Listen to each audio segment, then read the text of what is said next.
Hi friends, ಹೇಗಿದ್ದೀರಲ್ಲ? ಇವತ್ತು ಮನೆಯಲ್ಲೇ dhaba style egg masala ready ಮಾಡಿದ್ದೇನೆ. ನೋಡ್ತಾ ಇರ್ಬೋದು, ಮನೆಯಲ್ಲೇ ಮಾಡಿದ ಸೀಕ್ರೆಟ್ ಟೇಸ್ಟಿ ಪೌಡ್ರನ್ನು ಇದಕ್ಕೆ ಹಾಕಿದ್ದೇನೆ.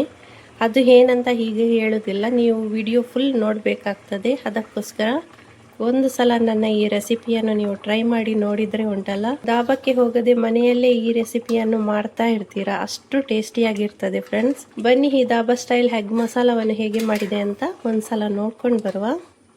ದಾಬಾ ಸ್ಟೈಲಲ್ಲಿ ಎಗ್ ಮಸಾಲ ಮಾಡೋದಕ್ಕೆ 6 ಎಗ್ ತಗೊಂಡಿದ್ದೀನಿ. ಇದಕ್ಕೆ ಸ್ವಲ್ಪ ಉಪ್ಪು ಹಾಕ್ಕೊಂಡು ಬೇಯಿಸಬೇಕು. ಉಪ್ಪು ಹಾಕಿದರೆ ಬೇಗನೆ ಬೇಯ್ತದೆ. ಎಗ್ ಬೇಯಲಿಕ್ಕೆ 10 ನಿಮಿಷ ತಾಗ್ತದೆ. ಅಲ್ಲಿ ತನಕ ನಾವು ಎಗ್ ಮಸಾಲ ಮಾಡೋದಕ್ಕೆ ಏನೆಲ್ಲ ಬೇಕು ಅದನ್ನು ರೆಡಿ ಮಾಡ್ಕೊಳ್ಳುವ. ಇಲ್ಲಿ ಮೊದಲಿಗೆ ಟೊಮಾಟೊ ಪ್ಯೂರಿ ಮಾಡ್ಕೊಳ್ಳೋಣ. ಇದಕ್ಕೋಸ್ಕರ ಇಲ್ಲಿ ನಾನು 3 ಟೊಮಾಟೊ ತಗೊಂಡಿದ್ದೀನಿ. ನೋಡ್ತಾ ಇರ್ಬೋದು. ಇದನ್ನು ಈ ರೀತಿ ಪೀಸ್ ಮಾಡಿ ಹಾಕ್ಕೊಳ್ಳಿ. ಇದನ್ನ ಇವಾಗ ಗ್ರೈಂಡ್ ಮಾಡಬೇಕು. ಪ್ಯೂರಿ ಅಂದ್ರೆ ಇದೆ, ಗ್ರೈಂಡ್ ಮಾಡೋದಕ್ಕೇನೆ ಪ್ಯೂರಿ ಅಂತ ಹೇಳೋದು. ಇಲ್ಲಿ ಮೊಟ್ಟೆ ಎಲ್ಲ ಬೆಂದಿದೆ. ಇದಕ್ಕೆ ಇವಾಗ ಫೋರ್ಕ್ ಇಂದ ಈ ರೀತಿ ಚುಚ್ಕೊಳ್ಬೇಕು. ಯಾಕೆಂದ್ರೆ ಮಸಾಲೆ ಎಲ್ಲ ಇದರ ಒಳಗೆ ಹೋಗ್ಬೇಕು.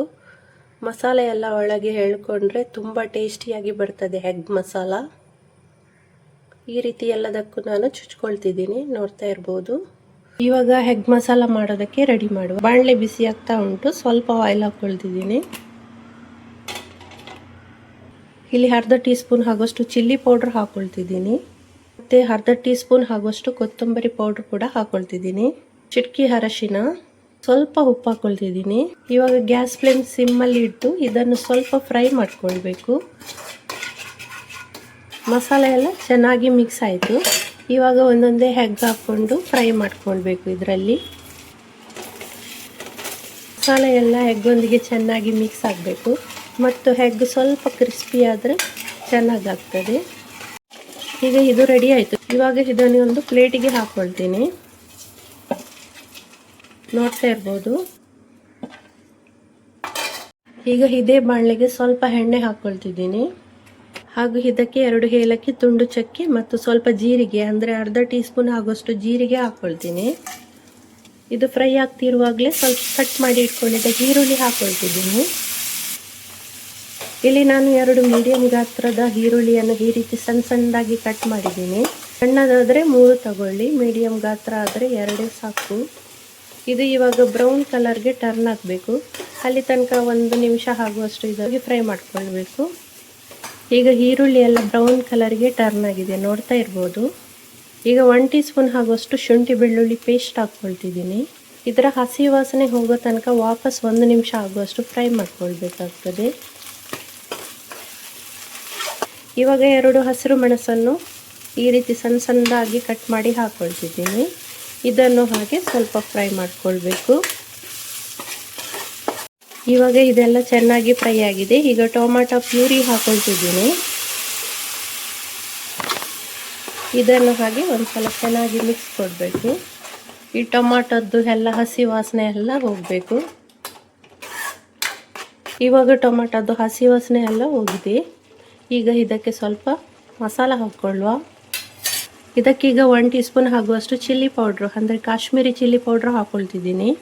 ಹಾಗೂ 1 ಟೀ ಸ್ಪೂನ್ ಆಗುವಷ್ಟು ಕೊತ್ತಂಬರಿ ಪೌಡ್ರ್ ಕೂಡ ಹಾಕ್ಕೊಳ್ತಿದ್ದೀನಿ. ಅರ್ಧ ಟೀ ಸ್ಪೂನ್ ಆಗುವಷ್ಟು ಗರಂ ಮಸಾಲ, ಅರ್ಧ ಟೀ ಸ್ಪೂನ್ ಆಗುವಷ್ಟು ಜೀರಿಗೆ ಪೌಡ್ರ್ ಹಾಕ್ಕೊಳ್ತಿದ್ದೀನಿ. ಹಾಗೂ ಸ್ವಲ್ಪ ಅರಿಶಿನ. ಇದನ್ನೆಲ್ಲ ಒಂದು ಸಲ ಚೆನ್ನಾಗಿ ಮಿಕ್ಸ್ ಕೊಡಬೇಕು. ಈಗ ಇದೆಲ್ಲ ಚೆನ್ನಾಗಿ ಮಿಕ್ಸ್ ಆಯಿತು. ಇವಾಗ ದಾಬಾ ಸ್ಟೈಲಲ್ಲಿ ಟೇಸ್ಟಿ ಎಗ್ ಮಸಾಲ ಬರೋದಕ್ಕೆ ಒಂದು ಸೀಕ್ರೆಟ್ ಇಂಗ್ರೀಡಿಯೆಂಟನ್ನು ಇವಾಗ ಆ್ಯಡ್ ಮಾಡ್ತಿದ್ದೀನಿ. ಇದು ಏನಂದರೆ, ಇದು ಗೋಡಂಬಿ ಪೌಡ್ರು.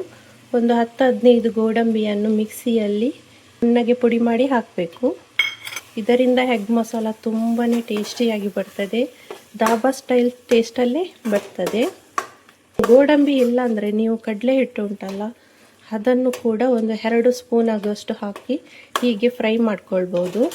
ಇದನ್ನು ಹಾಗೆ 1 ನಿಮಿಷ ಆಗುವಷ್ಟು ಸ್ವಲ್ಪ ಫ್ರೈ ಮಾಡ್ಕೊಳ್ಬೇಕು. ಈಗ ಇದೆಲ್ಲ ಚೆನ್ನಾಗಿ ಮಿಕ್ಸ್ ಆಯಿತು. ಸ್ವಲ್ಪ ನೀರು ಹಾಕ್ಕೊಳ್ತಿದ್ದೀನಿ.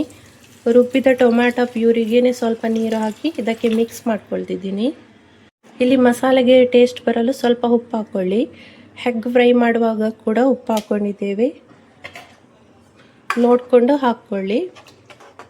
ಇದನ್ನೀಗ ಚೆನ್ನಾಗಿ ಮಿಕ್ಸ್ ಕೊಡಬೇಕು. ಇಲ್ಲಿ ಇನ್ನೂ ಸ್ವಲ್ಪ ನೀರು ಆ್ಯಡ್ ಮಾಡಿದೆ ನಾನು. ಇಲ್ಲಿ ಗೋಡಂಬಿ ಪೌಡ್ರ್ ಹಾಕ್ಕೊಂಡಿದ್ದರಿಂದ ಗ್ರೇವಿ ಸ್ವಲ್ಪ ದಪ್ಪವಾಗಿ ಬರ್ತದೆ. ನೀವು ಇಲ್ಲಿ ಕಡಲೆ ಹಿಟ್ಟು ಹಾಕಿದರೂ ಗ್ರೇವಿ ತಿಕ್ಕಾಗಿಯೇ ಬರ್ತದೆ. ಇಲ್ಲಿ ಉಪ್ಪು ಖಾರ ಎಲ್ಲ ಕಮ್ಮಿ ಇದ್ದರೆ ಸ್ವಲ್ಪ ಆ್ಯಡ್ ಮಾಡ್ಕೊಳ್ಳಿ. ಇವಾಗ ಇದು ಚೆನ್ನಾಗಿ ಕುದಿಬೇಕು. ಇವಾಗ ಲಿಡ್ ಕ್ಲೋಸ್ ಮಾಡಿ ಒಂದು 3 ನಿಮಿಷ ಇದನ್ನು ಕುದಿಸಬೇಕು. ಇವಾಗ ಮಸಾಲೆ ಎಲ್ಲ ಚೆನ್ನಾಗಿ ಕುದಿ ಬರ್ತಾ ಇದೆ. ಈಗ ಫ್ರೈ ಮಾಡಿ ಇಟ್ಕೊಂಡಂತಹ ಎಗ್ ಹಾಕ್ಕೊಳ್ತಿದ್ದೀನಿ. ಇದರ ಮೇಲ್ಗಡೆ ಸ್ವಲ್ಪ ಕೊತ್ತಂಬರಿ ಸೊಪ್ಪು ಕೂಡ ಹಾಕ್ಕೊಳ್ತಿದ್ದೀನಿ. ಈಗ ನಮ್ಮ ದಾಬಾ ಸ್ಟೈಲ್ ರುಚಿಯಾದ ಎಗ್ ಮಸಾಲ ರೆಡಿ ಆಯಿತು. ನೋಡ್ತಾ ಇರ್ಬೋದು. ಕೊನೆಯಲ್ಲಿ ಸ್ವಲ್ಪ ಕಸೂರಿ ಮೇಥಿಯನ್ನು ಈ ರೀತಿ ಕ್ರಷ್ ಮಾಡಿ ಹಾಕ್ಕೊಳ್ಬೇಕು. ತುಂಬಾ ಟೇಸ್ಟಿಯಾಗುತ್ತದೆ. ಕಸೂರಿ ಮೇಥಿ ಹಾಕಿದ ಮೇಲೆ ಇದನ್ನೊಂದ್ಸಲ ಚೆನ್ನಾಗಿ ಮಿಕ್ಸ್ ಕೊಡಿ. ಇಲ್ಲಿ ನೀವು dhaba style egg masala try ಮಾಡೋದಾದರೆ ಮನೆಯಲ್ಲೇ ಈ ರೀತಿ ಮಾಡಿ ಟ್ರೈ ಮಾಡ್ಕೊಳ್ಬೋದು. ತುಂಬಾ ಟೇಸ್ಟಿಯಾಗಿರ್ತದೆ ಫ್ರೆಂಡ್ಸ್. ಈ ನನ್ನ dhaba style egg masala recipe ನಿಮಗೆ ಇಷ್ಟವಾದಲ್ಲಿ ಲೈಕ್, ಶೇರ್, ಕಮೆಂಟ್ ಮಾಡೋದನ್ನು ಖಂಡಿತ ಮರಿಬೇಡಿ. ಹಾಗೆ ನನ್ನ ಚಾನಲ್ಗೆ ಸಬ್ಸ್ಕ್ರೈಬ್ ಕೂಡ ಆಗಿ. ಮುಂದಿನ ಹೊಸ ರೆಸಿಪಿಯೊಂದಿಗೆ ಭೇಟಿಯಾಗೋಣ. ಅಲ್ಲಿ ತನಕ ಬಾಯ್.